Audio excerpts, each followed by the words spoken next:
You know, I consider myself a really nice person. I mean, I'm probably one of the last few people to ever really get angry at anybody or any situation I've ever been in. I'm low-key chill most of the time. Whether it was something that really looked like it took the piss out of me, an embarrassing moment that got everyone and their mom laughing at me, potentially ruining my self-esteem forever, or worst case scenario, I get the wrong order at my local fast food restaurant and it's vegan. Okay, so I might crash out a little bit. The point is that in most issues I've ever faced in my life, the worst reaction I've ever had toward most of them is just laughing my ass off, because I think 99% of life's problems are funny.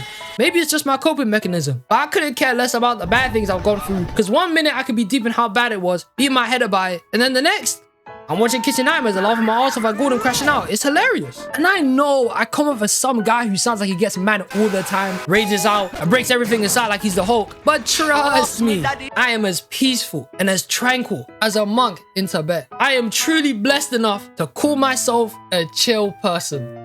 But I'm not gonna be today though. You know me, man. I'm about to break the whole set. It was time to be chill. Forget that, man. You see me? I go crazy on this thing. If a guy messes up my order at my local chicken shop, best believe I'm gonna go straight home, run upstairs, and start writing his name in the death note like crazy. Me and Light, we share the same mindset. Sorry guys, don't mess around when it comes to that fried chicken. I'm not to be messed with. I'm not playing these games. But I digress. Revenge is the greatest achievement one can have. To seek vengeance against those who persecute you tastes sweeter than the fruit of the highest heavens. Better than ice cream at the best ice cream parlor. More flavorsome than that Popeye's fried chicken. I ordered some a couple of days ago. I love it. And I'm here today to speak about some characters that truly deserve revenge against anyone who did them wrong in their life, because it was really the right thing for them to do. So without any more yapping, let's get into it, man. Shadow the Hedgehog, by far, is one of the coldest side characters of all time. I mean, he's like Sonic, but edgier, and he's got a gun. He's tough. Ever since I was a kid, I loved Sonic growing up. And what made me more attached to the franchise than the blue blur himself was this man right here, Shadow the Hedgehog. And in my opinion, he's probably the best written character in the whole of Sonic, low-key. Most of these guys don't really have concrete backstories, besides Knuckles being part of a tribe whose mission is to guard the Master Emerald, or you know, you have people like Tails and Amy who basically just bum ride Sonic. There's not a lot to go off here. Most of these men are just here to fill up the roster and just get more characters in. But Shadow ain't like that. He went through some messed up shit in his life, to the point where if you look at it from an objective standpoint, he should have blown up the earth, man. What are we talking about here? These guys were dickheads to him. If you're unfamiliar with Shadow's past and why I said that, let me give you the rundown real quick. Shadow the Hedgehog was created by Dr. Gerald Robotnik, Eggman's granddad, who worked alongside a government agency named Gun. Stupid ass name, to run a project nicknamed Project Shadow. It where Gun's sole objective to this matter was to create a being nicknamed the Ultimate Life Form for their own selfish reasons. You know the government, man, they're evil. Whereas Gerald agreed to do this under the influence that he could heal his granddaughter, Maria, of her terminal illness by using Project Shadow. Now, before Gerald eventually creates the GOAT himself, he had a prototype before him that failed miserably, where he tried to use a lizard in his experiment to create the ultimate life form, and it just became this guy. Gerald's first attempt was by creating the Biolizard, which is also the final boss in Sonic Adventure 2, and he's Shadow's half-brother. Shadow kills his family, man. That's diabolical. With the Biolizard being seen as a failed experiment, Gerald was disheartened. He was upset at the fact that these failed attempts weren't bringing him any closer to finding a cure for Maria, which was his goal in the first place, sending Gerald into doing some more investigations and digging into chaos energy in general. Now this, my friends, is where it gets a little bit techie, because what I'm about to share with you, man, right now, I'm pretty sure isn't canon, but it makes way too much sense as to why Shadow is a hedgehog in the first place. It's too much of a coincidence. With Gerald looking into chaos energy more, he finds himself going to Angel Island to investigate the Master Emerald and the 7 Chaos Emeralds, with him eventually stumbling across a palace, and in the palace was a mural. And the mural was of Super Sonic being a giant robot. And this made sense. He sees an overpowered hedgehog on a mural in an ancient temple. Boom! He now has the template to make Shadow a hedgehog. It just makes sense. But even with this new revelation Gerald made, something was still missing. Even though he now has the template and the chaos knowledge on how to make the ultimate life form, he still didn't have the right DNA to make it work. Otherwise, he might have just got a repeat of the Biolizard. And that lizard is literally on life support. It's cooked. And this, my people, is where one of the greatest Sonic villains makes his appearance. Black Doom. He strikes a deal with Gerald where he's like, I bet I'ma give you my blood, but in 50 years time, I'm coming back to take over Earth. I'm talking about some huge scale invasion type shit. I'm coming to kill all the people on this planet. Like I'm definitely gonna kill your family too. And I need them Chaos Emeralds.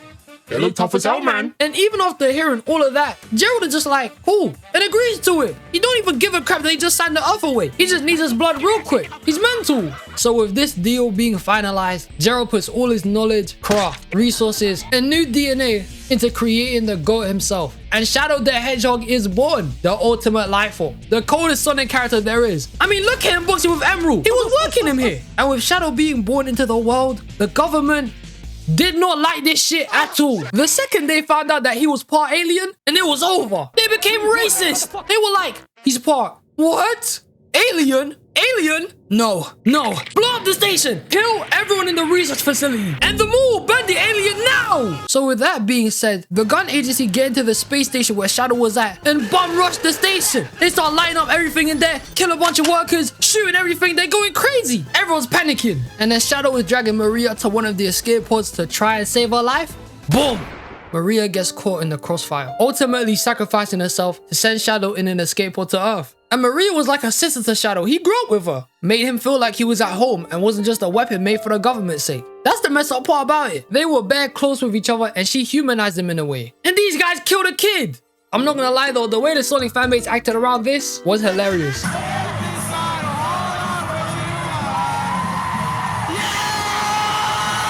So when Shadow gets yeeted to Earth, Gun pick him up, throw him in some next up offsite base somewhere in the middle of nowhere, and just shield the guy for until college. Then 50 years later, Sonic Adventure 2 happens. Eggman breaks him out, he does a bunch of criminal shit, Sonic gets racially profiled by the feds, he gets put in jail, Shadow and Eggman plot to destroy the Earth, Sonic and the Mandem get to the space colony Ark to fight Eggman, Shadow, and Rouge. Shadow gets an epiphany and becomes a good guy, and then he sacrifices himself at the end of the game, using up all his energy to save the Earth from the Eclipse cannon, leading to him plummeting to his own death. And this was so sad, bro. This shit broke my heart as a kid, man. I used to be crying over it.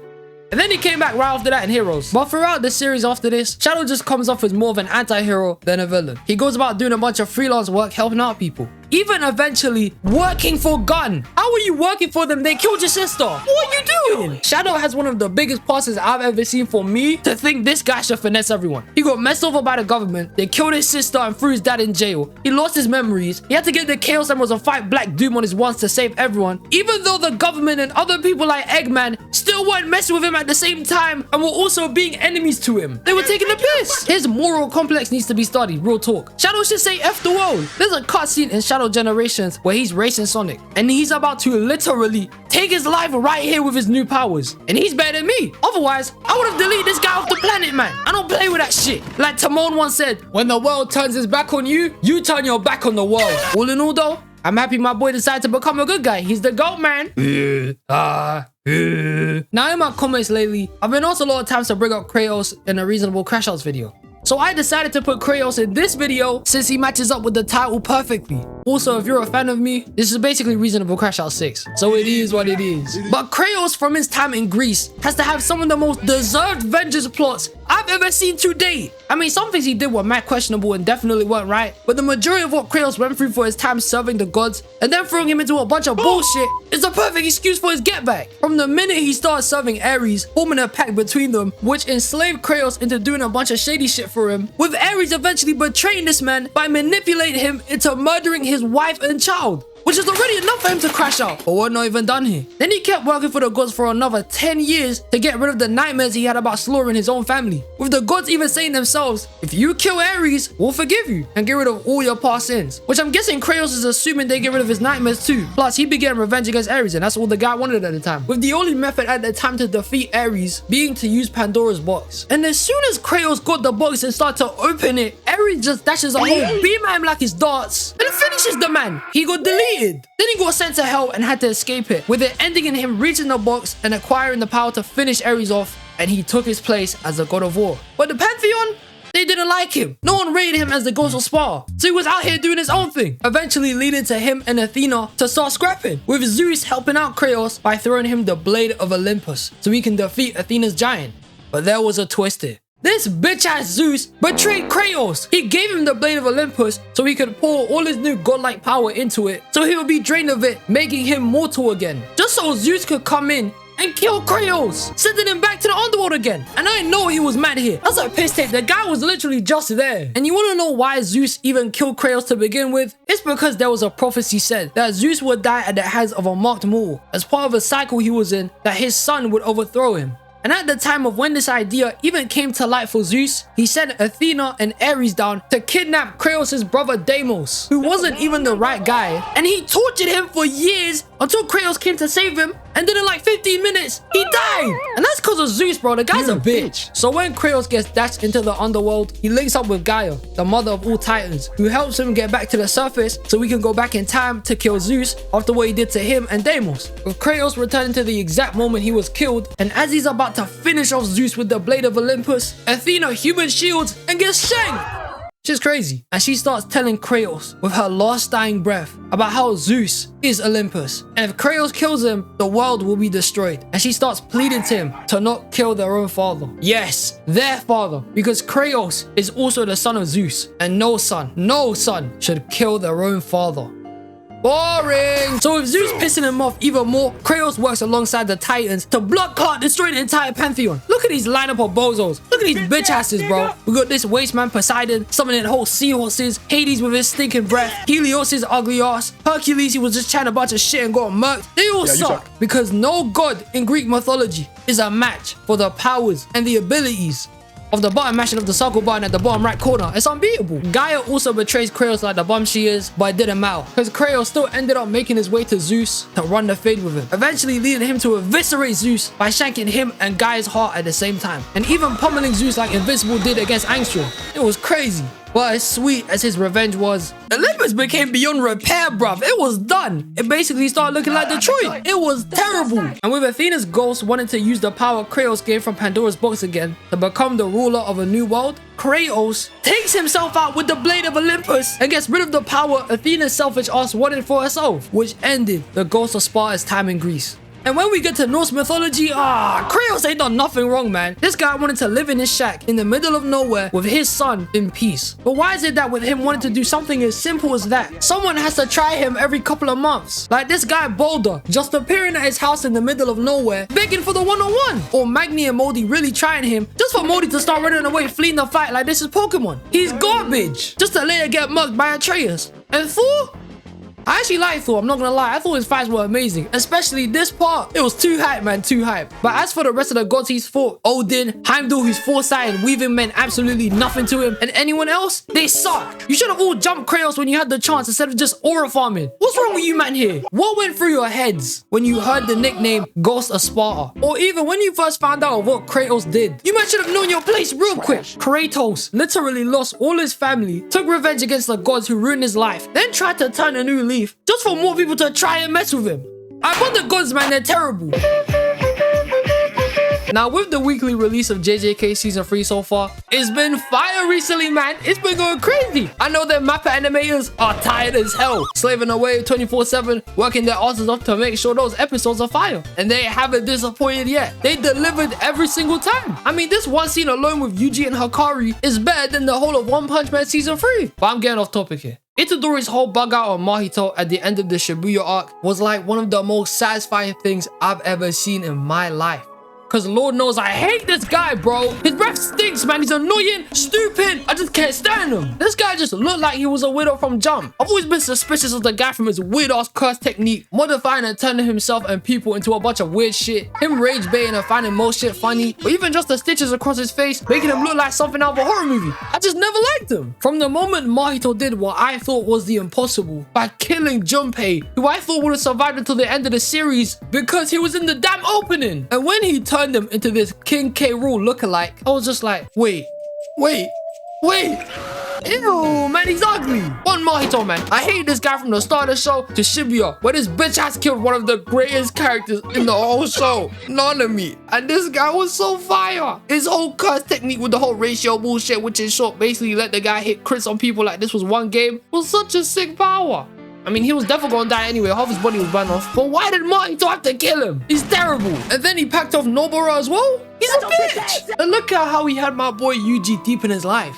He looks like me when I see a match paper. It's just that everything wasn't that serious to him, and he's just a serial rage baiter. He's the piss take. So to see Todo and Itadori just jump this bug, Todo losing his hand and still beating his ass, still using Boogie Woogie to switch with Itadori, so he just bang him in the face with a black flash. It made me so happy, bro. I'm just a Mahito hater. And that fight was elite. When Mahito went into that whole new form and they started scrapping like crazy with Itadori hitting that beautifully animated 10 out of 10 black flash, it was phenomenal. And seeing this guy just make him look like a cornball, getting his revenge and just calmly talking to him in a menacing manner, in eerie and threatening tone. And where he just says, I'm gonna kill you, bro. Well, you come back, I'm gonna kill you again. You can change your name, appearance, passport, I don't care. I'm gonna kill you again. And then he just kept going on and on about how he just end the life of any curse until his life is over. He channeled his inner Kendrick, leading to Mahito to just run in fear, and Itadori just started walking him down, slowly gaining on him, and this guy just started crying like a baby, proper weeping like he hasn't ate in a week. And it was the perfect revenge until he reached Ghetto. And then he just absorbed him and now he's gone. Itadori had all the right to get back at this man. He's been doing this shit since season 1. Baiting him, mocking him, taking him piss, and just being mad passive aggressive through the whole series. And I thought it was kind of dope to see Itadori go from some cool, chill, fun-loving guy to a menace for like 5 seconds. And Mahito? Fuck this guy, man, screw him. Also, Jujutsu Kaisen has to be the worst anime universe to ever live in. It's horrible there. And if you ever go to Japan, you will die. But I'm gonna save yapping about that for another time. But these are all the characters I wanted to mention for today. If you man got any more people you think were right to get their get back, let me know in the comments down below, my people. I love you guys. I appreciate every single one of you. And in conclusion, and also, The Fall Off is the greatest album of the decade. It's phenomenal. It's a cold world. The real is back. The veil is back. And I'm gonna bump this shit for the next 20 years. And I'm gonna miss you, Cole, man. I'm crying.